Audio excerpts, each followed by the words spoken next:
Saudi আরবে যেই দিন ইয়ৌম আরাফা ওই দিন আমাদের হলো জিলহজ মাসের ৮ তারিখ।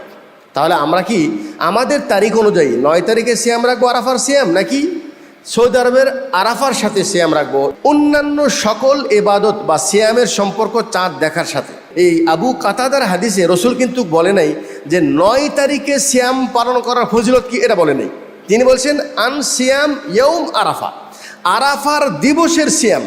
আর আরাফার দিবসকে কোন দিবস বলা হয়? যেই দিবসে হাজী সাহেবরা আরাফার মাঠে অবস্থান করবে।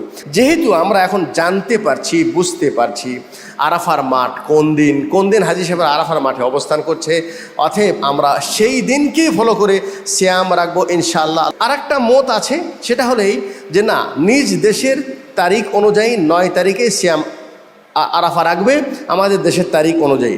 তো একটু আগে বললাম যে এই হাদিসের ভিতরে আন সিয়াম তিসআ জিলহজ্জা নেই, বরং আছে আন সিয়াম ইয়ৌম আরাফা।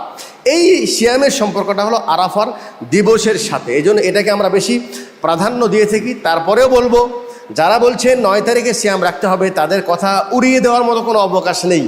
যেহেতু এটা ইজতিহাদি বিষয়, এটা বুঝের মধ্যে পার্থক্যের বিষয়। এ বিষয়ে কোনো পক্ষে বাড়াবাড়ি না করে যে যেখানে আসেন, যার কাছে যেটা ভালো লাগে আপনি সেটার উপর আমল করেন, আল্লাহর কাছে সওয়াবের আশা করেন।